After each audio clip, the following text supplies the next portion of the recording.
మీరు మీ అభిమాన shows and serials TV కన్నా ముందు ఈటీవీ విన్ యాప్లో చూడండి. Download and subscribe to ETV win app. 99 రూపాయలు మాత్రమే.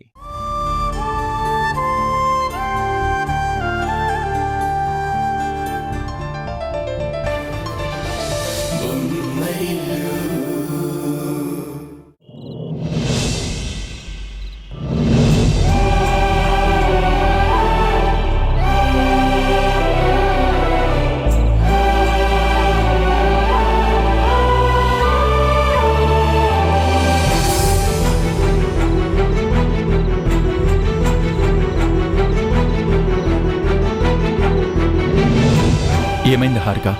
మన సంసారం, సంతోషం ఇకపై ఎలా ఉంటుందో నిర్ణయించే పరీక్ష ఎదురుగా ఉన్నప్పుడు ఏదో ఒక ఆలోచన మనల్ని పట్టి పీడిస్తుంది తరుణ్.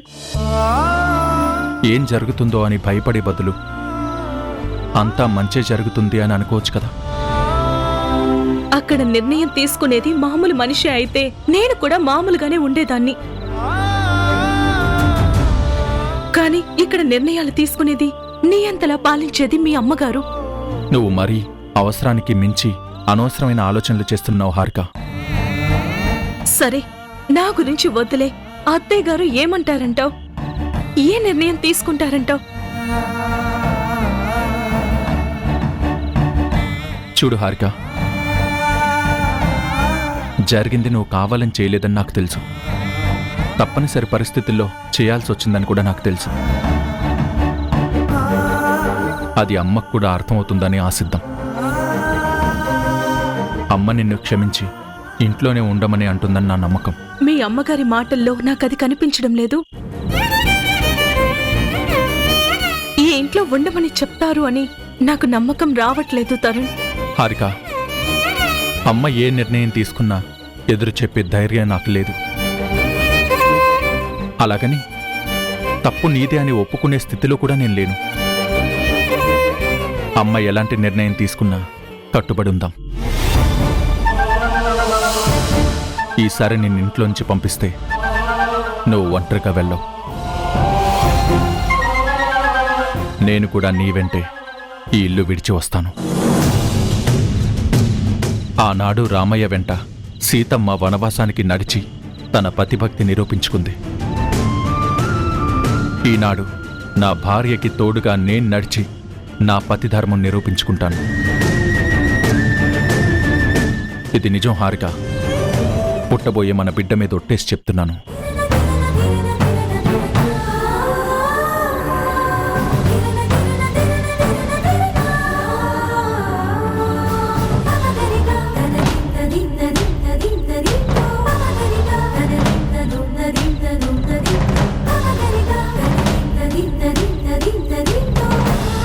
నా మీద నీకున్న ప్రేమ నాకు తెలుసు తరుణ్.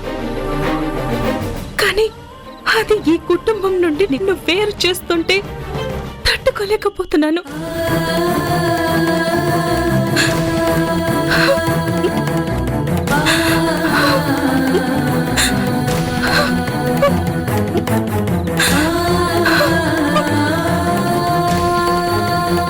తప్పదు అనుకుంటే చేయక తప్పదు హారిక.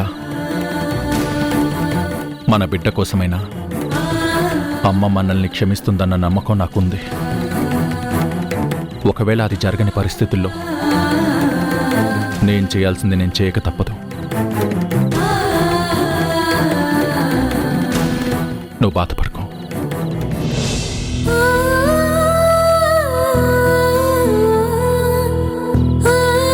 హారిక అక్కని తలుచుకుంటే బాధగా ఉందండి. తను కావాలని చేయని తప్పుకి శిక్ష పడుతుందేమోనని చాలా భయంగా ఉంది. నాకు కూడా బాధగానే ఉంది. కానీ ఏం చేయగలం చెప్పు? అలా అని అక్కకి పడే శిక్షని కూడా చూస్తూ ఊరుకుంటామా? హారిక అక్క కావాలని అత్తయ్య గారి పేరును చెడగొట్టాలనుకోలేదు. అత్తయ్య గారు అర్థం చేసుకుని నడుచుకోవాలి. కానీ అర్ధాంతరంగా అవతలి వాళ్ల మనసు బాధ పెట్టే నిర్ణయాలు తీసుకుంటే ఎలా? అమ్మ వదిన విషయంలో నువ్వు అనుకున్నట్టుగా నిర్ణయం తీసుకుంటుందని నేను అనుకోవడం లేదు. ఎందుకని? గతంలో కూడా అత్తయ్య గారు తీసుకున్న నిర్ణయాలు ఎవరిని బాధ పెట్టలేదా? అమ్మ మరీ అంత రాతి మనసు కలిగింది కాదు ఉషా. అమ్మ మాట కఠినంగా ఉంటుంది, కానీ మనసులో అందరి మీద చాలా ప్రేమ ఉంటుంది. తను తీసుకునే నిర్ణయం హారిక వదిన్ని కానీ ఈ ఇంటిని కానీ బాధ పెట్టేలా ఉండదని నా నమ్మకం. ఏమోనండి, అత్తయ్య గారు ఎలాంటి నిర్ణయం తీసుకుంటారోనని నాకు భయంగా ఉంది.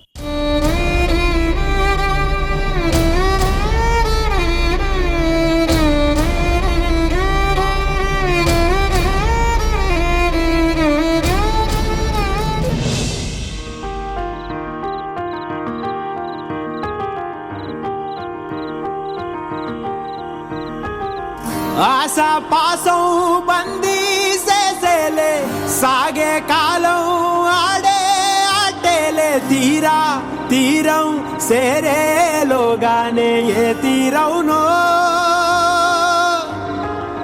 సేరువైనా సేదు దూరాలే తోడవుతూనే ఈడే వైనాలే నీదో కాదో తేలేలోగానే ఏదేటవునో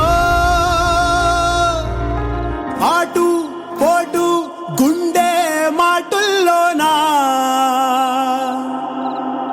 సాగేనా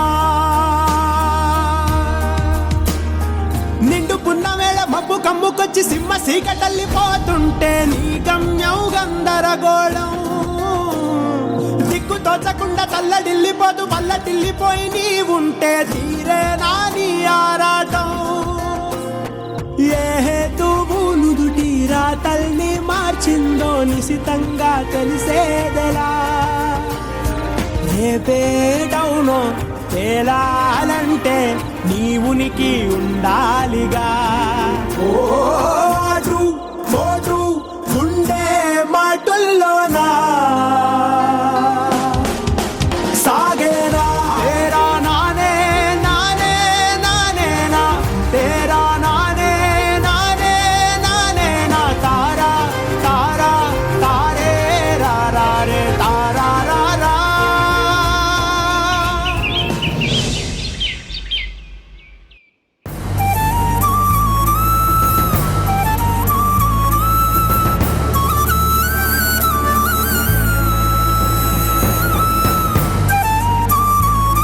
నువ్వేం బాధపడకక్క, నువ్వెక్కడికి వెళ్ళట్లేదు, ఇక్కడే ఉంటున్నావు. వారసుణ్ణి ఇక్కడే కంటావు. ఎలాంటి బెంగ పెట్టుకోకు.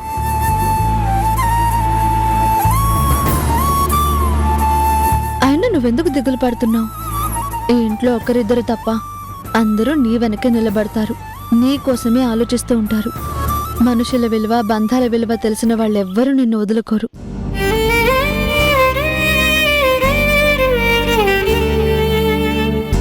ఇంకా ఏం ఆలోచిస్తున్నావు అక్క? చెప్తున్నాను కదా, ఏం కాదని. ధైర్యంగా ఉండు, నవ్వుతూ ఉండు. హారిక మేడం, కిరణ్మయ్ మేడం మిమ్మల్ని రమ్మంటున్నారు.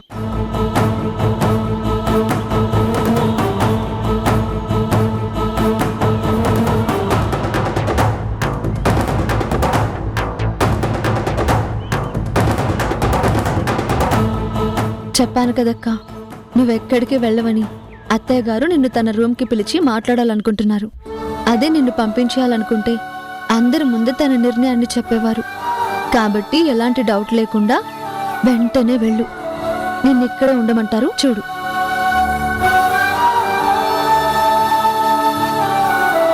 బానే మేనేజ్ చేస్తున్నావు ఉషా. అత్తయ్య గారు హారికని పిలిచారు అంటే ఇంట్లో ఉండడానికని ఎలా అనుకుంటున్నావు? అందరి ముందు పరువు తీయడం ఎందుకులే అని తన రూమ్కి పిలిచి అవమానించొచ్చు కదా. అదెందుకు ఆలోచించవు నువ్వు? ఏమో, ఇంట్లో నుండి గెంటేస్తారేమో, ఎవరికి తెలుసు? అందరూ నీలాగే ఆలోచిస్తారని ఎందుకు అనుకుంటున్నావు అక్క? పచ్చకామర్ల వాళ్ళకి లోకమంతా పచ్చగానే కనిపిస్తున్నట్టు నీకు కూడా అలాగే అనిపిస్తున్నట్టుంది. అత్తయ్య గారు కూడా నీలాగే బిహేవ్ చేస్తారని కలగంటున్నట్టున్నావు. ఆవిడకంటూ విలువలున్నాయి, పెద్దరికంగా ఆలోచించే సంస్కారం ఉంది. ముఖ్యంగా నీలాగా ఆలోచించే మనసైతే లేదని గ్యారంటీగా చెప్పగలను. సటైర్లు వేయడంలో ఎక్కడ తగ్గవేమో ఉషా. ఎప్పుడూ పాజిటివ్గా ఉండడం అన్నిసార్లు పనికిరాదు. నెగటివ్గా ఆలోచించే అలవాటు నాకు లేదు. కొన్నిసార్లు నెగటివ్ ఆలోచనలే పాజిటివ్ ఫలితాలిస్తాయి. అలా అనుకోవడం నీ భ్రమ. నాది భ్రమో నీది భ్రమో అత్తయ్య గారి రూమ్ కి హారిక వెళ్ళొచ్చాక అర్థమవుతుందిలే. అక్క, మేఘన అక్క మాటలు పట్టించుకోవద్దు. అత్తయ్య గారు నీతో మాట్లాడి సమస్యని సామరస్యంగా పరిష్కరించడానికి పిలిచినట్టు నాకు అనిపిస్తోంది. నువ్వు ధైర్యంగా వెళ్ళు, అంతా మంచి జరుగుతుంది.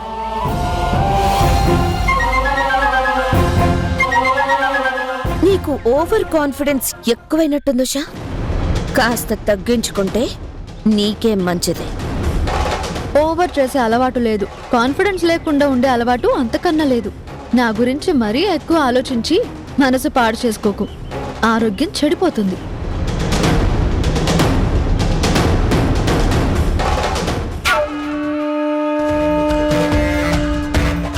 నీ పొగరు అణిచే రోజు నాకు వస్తుంది ఉషా. అప్పుడు నీకు తగ్గ గుణపాఠం తప్పకుండా చెప్తాను. అందరిలో నీ పరువు తీసి నీ కాన్ఫిడెన్స్ ని దెబ్బ కొడతాను.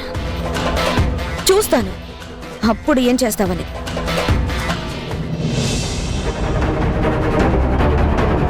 అత్తయ్య గారు, హారిక, నువ్వు చేసిన పనికి నాకొచ్చిన కోపానికి నిన్నింట్లో నుండి వెళ్ళిపోమ్మండం క్షణం పని. కానీ నువ్వు నీ వాళ్ల కోసం, వాళ్ళ అప్పుల టెన్షన్ తీర్చడం కోసం అలా చేశావని నేను అర్థం చేసుకోగలను. కానీ నా ప్రాబ్లం ఒక్కటే, నీ వాళ్ళు అప్పుల ఊబిలో పడి బాధపడకూడదని, వాళ్ల గౌరవం పోకూడదని ఎలాగైతే వాళ్ళని కాపాడాలనుకున్నావో అదే గౌరవ మర్యాదలు నీ అత్తగారికి కూడా ఉంటాయని, వాటిని కూడా కాపాడాల్సిన బాధ్యత నీకుందని నీకు ఆలోచన కూడా రాలేదా? 10 మందిలో నా పేరు వాడుకునే పద్ధతి అది కాదని, దానివల్ల సమాజంలో నీ అత్తగారి గౌరవం దెబ్బతింటుందని నీకేమాత్రం తోచలేదా? చెప్పు హారిక, నా పేరెందుకు వాడుకున్నావు? నా పరువునెందుకు పణంగా పెట్టావు? అంటే నీకు నీ అత్తగారింటి మీద, ఈ ఇంట్లో మనుషుల మీద ఏమాత్రం గౌరవం లేదని అనుకోవచ్చా? అలాంటి ఉద్దేశం నా మనసులో కానీ నా ఆలోచనల్లో కానీ లేదత్తయ్య. ఆ ఉద్దేశం లేనప్పుడు అలాంటి పనులు చేసేటప్పుడు 1కి 100 సార్లు ఆలోచించి చేయాలి. మీ వాళ్ళు కష్టాల్లో ఉంటే వాళ్ళకి డబ్బంతా అవసరమే అయితే నన్ను, మీ ఆయన్నో అడిగి అప్పు తీర్చేయాల్సింది. కానీ నువ్వలా చేయలేదు. నువ్వు చేసిన పని నాకెంత తలవంపులు తెచ్చిందో నీకు అర్థమవుతోందా? నన్ను క్షమించండి అత్తయ్య. నేనున్న ఆ క్షణంలో నాకేం చేయాలో తోచలేదు. మీ పేరు వాడుకుంటే మా నాన్నకి ఏ అనుమానం రాదనుకున్నాను. ఆయనకున్న సమస్య నా దాకా రాకూడదని, ప్రెగ్నెంట్గా ఉన్న నాకు విషయం చెప్పకూడదని మా అమ్మని 10 హెచ్చరించారు మా నాన్న. నాకు విషయం తెలిసిన తరువాత ఆయనకి తెలియకుండా, ఎవ్వరినీ డబ్బడకుండా నా పేరు మీదున్న డబ్బుతోనే వాళ్ళ అప్పు తీర్చాలనుకున్నాను. నా పేరు మీద ఆయన చేసిన ఫిక్స్డ్ డిపాజిట్ అమౌంట్ ని ఆయనే బయటకు తీసేలా చేశాను. అదంతా మీ పేరు వాడితేనే ఆయన తీయడానికి ఒప్పుకున్నారు.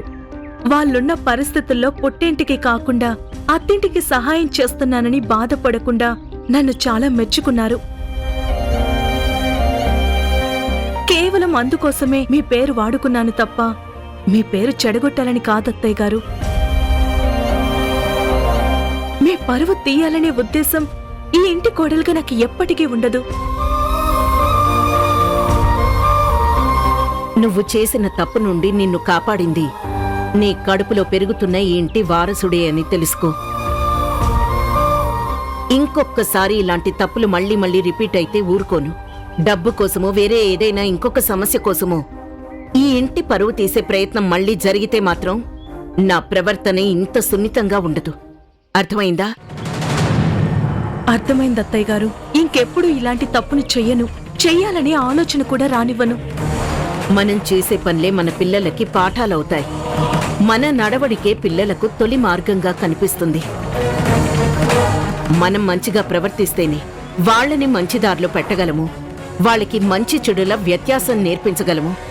ఎందుకంటే పిల్లలు పెద్దలు చెప్పే మాటల కంటే పెద్దలు చేసే పనుల నుండే ఎక్కువగా నేర్చుకుంటారు. ఇది అర్థం చేసుకుని కడుపులో బిడ్డ బయటికొచ్చాక పాటిస్తావని ఇవన్నీ చెప్తున్నాను. ఆ బిడ్డ కోసమే ఈసారికి నిన్ను క్షమిస్తున్నాను. ఇక వెళ్ళు.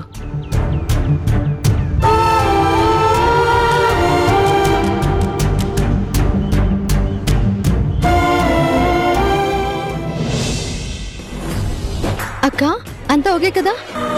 నువ్వు చెప్పినట్టే ఆ అత్తయ్య గారు నన్ను క్షమించేశారు. నాకు తెలుసక్క, అత్తయ్య అప్పుడప్పుడు కాస్త నియంతలా ప్రవర్తిస్తారు, కానీ అప్పుడప్పుడు ఆ అహంకారాన్ని నిగ్రహించుకుంటారు. కఠినంగా ఉండటం, గంభీరంగా ఉండటం అత్తయ్య గారికి అలవాటైపోయింది. కానీ ఆవిడ పంతం వదిలేస్తే మాత్రం ప్రేమ బానే కురిపిస్తారు. అత్తయ్యని నువ్వు చాలా బాగా అర్థం చేసుకున్నావు ఉషా. ఆవిడ నీతో ఎలా ఉన్నా కానీ నీలో మాత్రం ఆవిడ దేవతలా ఉందని నిరూపిస్తున్నావు. నీ మాటల్లో ఆవిడ మీద ప్రేమ, గౌరవం ఏ స్థాయిలో ఉన్నాయో అర్థమవుతుంది. అదేం లేదక్క, అత్తయ్య గారికి చాదస్తం, ఒప్పుకుంటాను.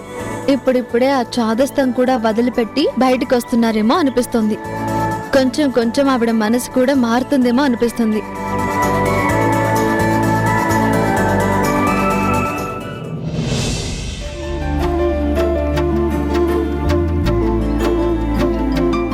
కిరణ్మయి, ఏంటి పిలుపులో ఉత్సాహం కనిపిస్తోంది? అదంతా ఆనందంతోనా, ఆశ్చర్యంతోనా? ఆనందంతోనే కిరణ్మయి. హారిక విషయంలో నువ్వు తీసుకున్న నిర్ణయం నాకు చాలా బాగా నచ్చింది.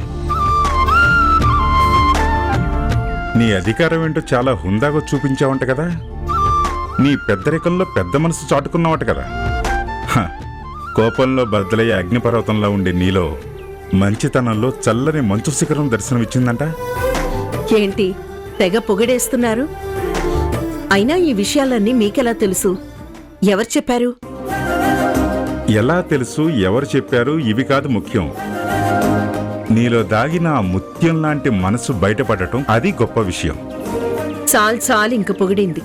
మునగ చెట్టు ఎక్కించకండి. అయినా పెళ్ళైన ఇన్నాళ్ళకి తెలిసిందా మీ భార్య మనసు ముత్యమని, రత్నమని? అయ్యో కిరణ్, నాకు ఎప్పుడో తెలుసు. కానీ ఈరోజు మాత్రం చాలా కొత్తగా ఉంది. అందులోనూ నీ గురించి పొగుడుతుంటే నాలో ఏదో తెలియని సంతోషం. ఆహా, అందుకేనా ఆఫీసులో పనులన్నీ వదిలేసి పనిగట్టుకుని వచ్చి మరీ పొగుడుతున్నారు? అంటే వచ్చిన కారణాల్లో అయితే ఇదే మొదటిది. ఇదే మొదటిదా? అంటే వేరే కారణం ఇంకొకటిందా? ఉంది కిరణ్ భాయ్. మన వియంకులు వస్తున్నారని తెలిసి నేను వచ్చాను. మన ఇద్దరం ఉంటే బాగుంటుంది కదా, అందుకే వర్క్స్ ని పోస్ట్పోన్ చేసి మరీ వచ్చాను. వియ్యంకులా? ఎవరి వియ్యంకులు? నాకు చెప్పకుండా మన రేణుకి సంబంధం ఏవైనా చూసారా? నీకు చెప్పకుండా, నీకు తెలియకుండా నేను సంబంధం చూడటమా? అది కల్లోనైనా జరుగుతుందనుకుంటున్నావా? ఆహా, కిరణ్ విషయంలో తమరు చేసిందేంటో నాకు చెప్పి, నాకు తెలిసి నా కళ్ళెదురుగా జరిపించారా కిరణ్ ఉషల పెళ్లి? ఏదో ఫ్లోలో అన్నానులే కిరణ్మయ్యి, అవన్నీ ఇప్పుడు ఎందుకులే కదా.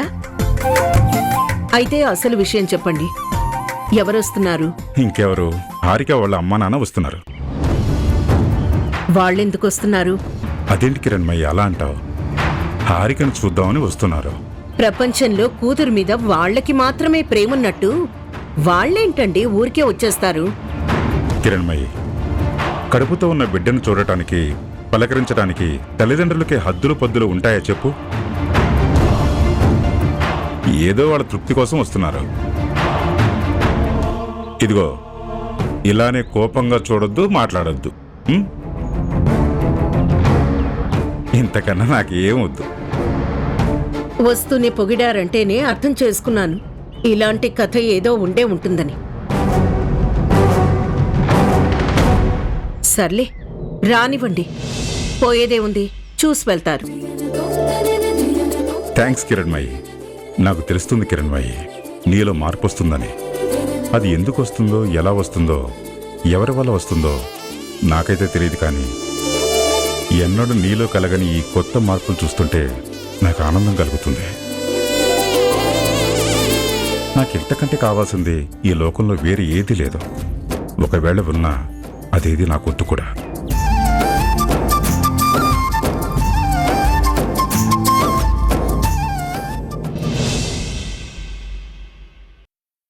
అమ్మా హారిక, ఎలా ఉన్నావు అమ్మా? నాకేంటి నాన్న, పుట్టింట్లో మీరెలా చూసుకునే వాళ్ళో అత్తగారింట్లో కూడా నన్ను అలాగే చూసుకుంటున్నారు. ఇంత మంచి ఇంట్లోకి అడుగుపెట్టడం నీ అదృష్టం అమ్మా. ఇప్పుడు మీ ఆరోగ్యం ఎలా ఉంది బావగారు? మా కూతురు 2 రోజులు మా ఇంట్లో తిరిగిందో లేదో, అనారోగ్యం పారిపోయి ఆరోగ్యం వచ్చి చేరినట్టయింది. ఇప్పుడు మీ కూతుర్ని మా ఇంటికి పంపించేశారు కదా, కాబట్టి తను మా ఇంటి దేవత.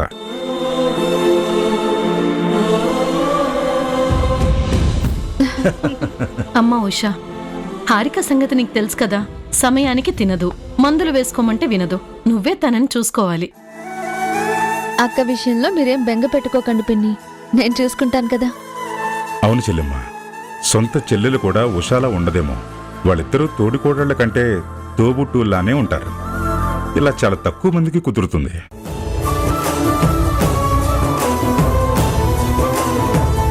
అవునన్నయ్య గారు, అందుకే ఉషాని కూడా మేము మా చిన్న కూతురులాగే అనుకుంటున్నాం.